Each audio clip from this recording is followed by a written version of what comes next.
My name's Kathleen McGuire, and I'm the Artistic Director and Conductor of the San Francisco Gay Men's Chorus.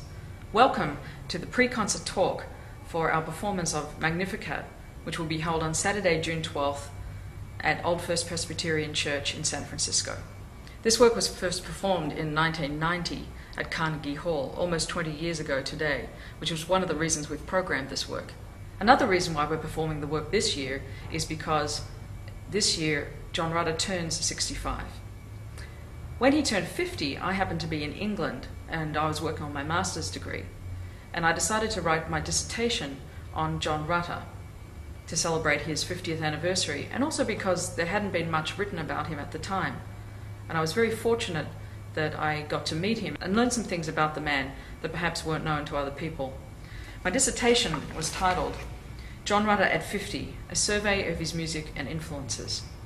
And one of the pieces I wrote about was the Magnificat. It's the largest of his large choral works.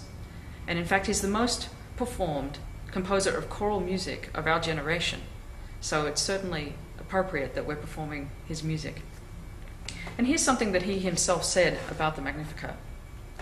I had long wished to write an extended Magnificat, but was not sure how to approach it until I found my starting point in the association of the text with the Virgin Mary.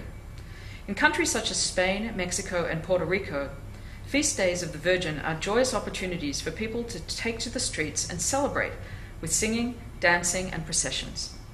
These images of outdoor celebration were, I think, somewhere in my mind as I wrote, though I was not fully conscious of the fact till afterwards.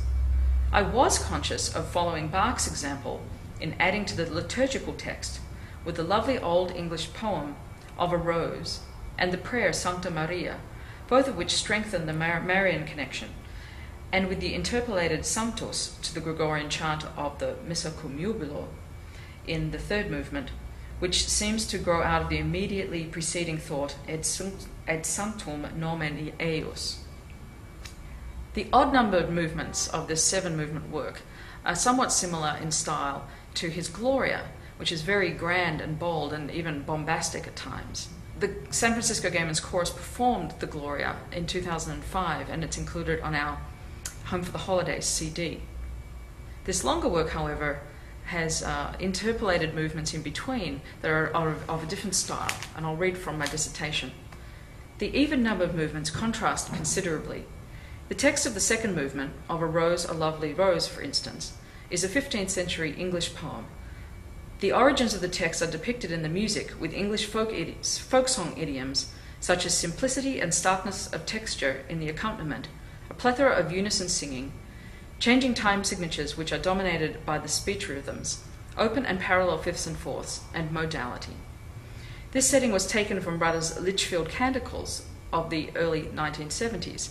And it's interesting too because with the Requiem that he wrote, he also interpolated a movement, his 23rd Psalm that he'd written previously.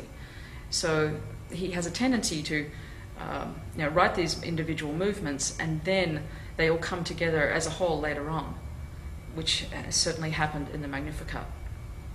I'll now play for you two excerpts, one from the first movement and one from the second movement, so you can hear the contrasting styles of the odd-numbered and the even-numbered movements.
Rutter's Magnificat is being performed by members of the San Francisco Gay Men's Chorus, with the San Francisco Girls Chorus alumni, and also the Community Women's Orchestra.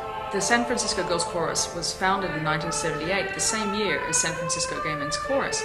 This will be the first time that we've actually performed together.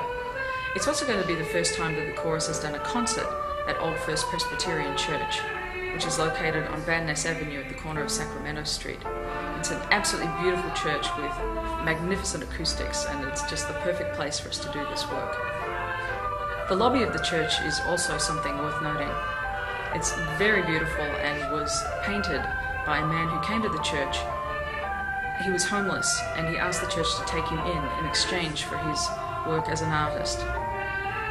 He eventually died of AIDS, unfortunately, but there's a plaque in the lobby remembering him.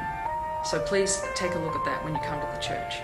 Even though this work has religious overtones because of its title and the Latin text and so forth, and we're performing it in a church, John Rutter himself is not an overly religious man, but he is steeped in the tradition of the British choral music, and much of the world's choral music comes from religious backgrounds. But even if you're not religious, you can certainly get a lot from this music because it is so stunningly beautiful.